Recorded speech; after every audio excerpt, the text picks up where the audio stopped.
যতই তাদের রেসিপি দেখে হুবহু তাদের মতো রান্নার চেষ্টা করি না কেন, স্বাদটা কিন্তু তাদের হাতের স্বাদের মতো আর হয় না। তো আমার মামিকে দেখেছিলাম এই তপসে মাছটা এভাবে রান্না করতে, তো আমিও ট্রাই করলাম তার মতো করে রান্না করার জন্য।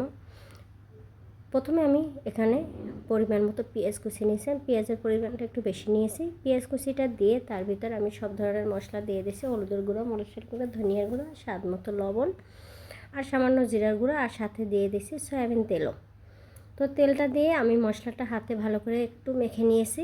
মশলাটা মাখার পরে তার ভিতরে দিয়ে দিয়েছি আমি সেই আমার ধুয়ে পরিষ্কার করে রাখা তপসে মাছগুলো দিয়েও আমি মশলার সাথে ভালো করে কিছুক্ষণ মেখে নিয়ে আমি ঢাকনা দিয়ে কিছুক্ষণ রেস্টে রেখে দিয়েছি। এদিকে আমি চুলে একটা প্যান বসিয়ে দিয়েছি, আর প্যানে দিয়ে দিয়েছি পরিমাণ মতো সয়াবিন তেল।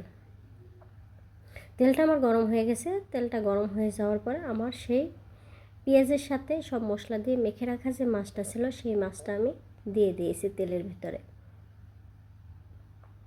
তো সবগুলো মাছ দেওয়ার পরে আমি মাছটা একটু এক পাশ ভালো করে ভেজে নেব। তো মাছটা ভাজা হচ্ছে, এদিকে আমি ওই পেঁয়াজ মশলার ভিতরে কিছু আলু দিয়েছি। এখানে আমি একটা আলু পাতলা করে কেটে নিয়েছি, একদম চিকন চিকন করে কেটে নিয়েছি। ওই আলুটা ওই মশলার সাথে মেখে নিয়েছি। তো এদিকে আমার মাছের এক পাশটা ভাজা হয়ে গেছে, মাছটা আমি উল্টে নিচ্ছি।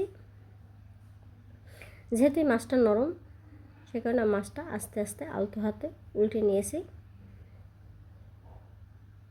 তো মাছটা উল্টে নিয়ে এবার আমার মশলার সাথে মেখে রাখা সেই আলুগুলো আমি এবার মাছের পাশে দিয়ে দেবো, চারপাশে। আলুগুলো দিয়েও আমি এই তেলের ভিতরে আলুগুলো একটু ভেজে নেব।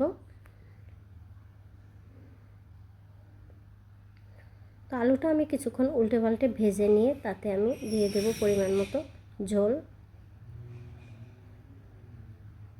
দেখতে পাচ্ছেন আমি আলুটা ভেজে নিয়েছি, আর ঝোল দিয়ে আমি একটা ঢাকনা দিয়ে ঢেকে 10 মিনিট রান্না করে নেব। যেহেতু মাছটা নরম আর আলুটা আমি খুব চিকন করে কেটেছি, পরিমাণ মতো ঝোল দিয়ে আমি মাছটা রান্না করে নিয়েছি। দেখতে পাচ্ছেন এই যে আমার রান্না শেষ হয়ে গেল। তো এই রান্নার রেসিপিটা ছিল আমার মামির হাতের তপসে মাছ আর আলু দিয়ে রান্না। তো আমি এই মাছটা এতটা স্বাদ খেয়েছিলাম, আমার জিভে এখনও লেগে আছে। আমি চেষ্টা করেছি মামির মতো রান্না করার, কিন্তু রান্নার পরে দেখি যে না, ওই স্বাদ আর আমি পেলাম না। মামির হাতে যে রান্নার স্বাদটা ছিল সেই স্বাদটা আমি এই রান্না করে মাছটা পেলাম না। তো যদি আমার ভিডিওটা ভালো লাগে অবশ্যই লাইক কমেন্ট শেয়ার করতে ভুলবেন না। Thank you for watching.